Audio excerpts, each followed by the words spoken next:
Some of the themes that we've seen so far have been crop insurance. We need to find a new way to revamp the program. Obviously, it's not working. It's not effective. It's not not something that can really bring some relief in situations that you all are engaged in. And I think that's one thing that we need to take a look at here. Import standards. The chairman just mentioned. I think it's another thing that we need to take a look at as well.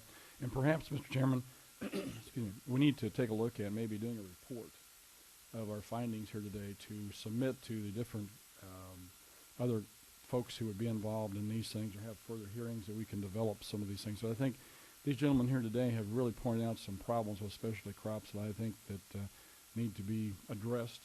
The Clean Water Act was brought up by Mr. Holbrook.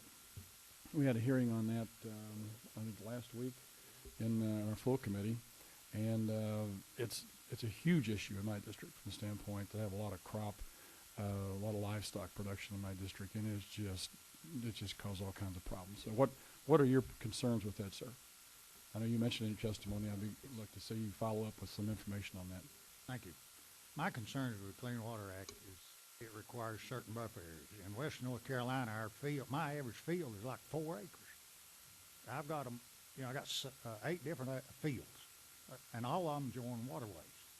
And if they take a buffer area and reduce, and some of the buffer areas would take the whole field because they're narrow and long running through the field. It'd take the whole production area out of my farm, and that's one of the reasons that I didn't resent the farm.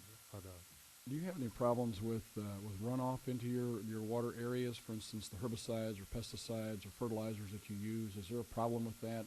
No, sir. I'm glad you asked that question.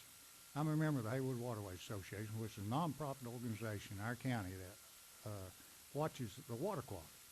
And the Pigeon River that runs through my farm runs through developments, residents, farms, 100 acres of tomato and pepper farms, and the water quality was ranked higher than it is coming out of the Smoky Mountain National Park, Cataloosa Creek.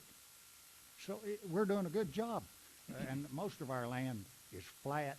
It doesn't erode, and we have to be along waterways, and therefore it's in bottomland.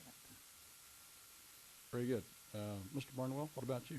Have you experienced any problems with the Clean Water Act, herbicide, pesticide, runoff, anything like that? I know orchards I'm sure you spray. Oh, yes, a lot. We had the Mud Creek Watershed Project came in and tested specifically the Lewis Creek watershed, which 2 of my biggest orchards set right on.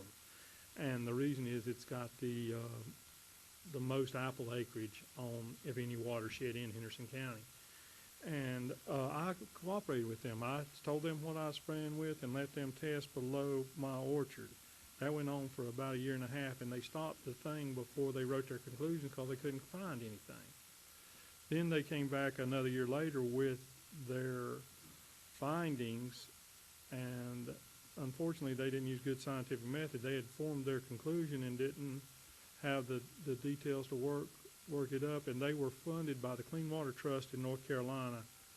And when the Assistant Commissioner of Agriculture presented the results to the head of the Clean Water Trust, as we presented them from the agriculture community, they pulled the money from that research project they left. We deal with it a lot. We are good stewards of the land. We have reduced the amount of pesticides and herbicides we put out.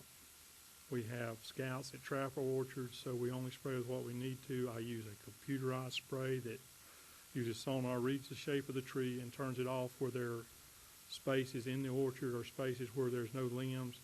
And we work very hard to be very good stewards of the land. There is trout in the stream between 2 of my orchards. There's a culvert there, and I've seen trout swimming in that stream. So we have worked very hard to be very good stewards. And I want to leave that land to my grandkids just like my grandfather did to me. And I want to make sure it's as good or better than when they get it than it was when I got it. I think that's one of the problems that we have with the clean water people. They understand that farmers are probably better stewards of their property than they would be themselves. And appreciate your testimony. Mr. Hudgens, you made the comment with regards to climate change about costs. Can you expand on that just a little bit? Well, certainly with regard to Well, you made the comment that said with the impending Yes. climate change, I guess cap and trade, you're looking at increased cost of production. Yeah, You looked at, apparently you looked at the bill. You represent 80% of the peach production. You're going to be impacted significantly, I would assume. to the extent that our fertilizer costs increase and our fuel costs increase, as I referenced in my remarks earlier, our world today is under severe pressure from imports coming in from China and from Greece, from South Africa, Chile, and to the extent that we find ourselves less competitive with the global producers of our canned peach products, we will lose more of our domestic market to lower cost imported product entering this country. At this point, it appears very doubtful that we have the ability to pass on higher farm gate costs back through the food chain. And there is a real concern that we're already at the lowest bearing acreage position that our industry has been at in the last 50 years. And so there is real concern about our ability to sustain the industry if we have another layer of costs imposed on peach growers that we can't pass along into the marketplace. I know I'm about out of time here, but Mr. Anderson, just very quickly, I know that you made comment about the research dollars in the Farm Bill. I know it's a really, really big deal to the wine and grape folks. Would you expand on it just a second? Sure. The research dollars coming in, especially on clean plant, very important to us. And I'd say for the grape industry in the United States, it's very costly to get started in the business, and then 5 to 8, 10 years down the road having a disease that wipes it out, going back the cost of that production lost and the start of them grapes again start back in fields. So very important. The Clean Plant Network, having clean plants start out, and I think if you're in the fruit industry or nut industry, it's very important too because of the loss of time and the cost per acre. So this is a very important piece to us, having clean plant, having nurseries with clean stock before it goes to the farmer's fields and being planted out in the vineyards. Thank you. Thank you, Mr. Chairman.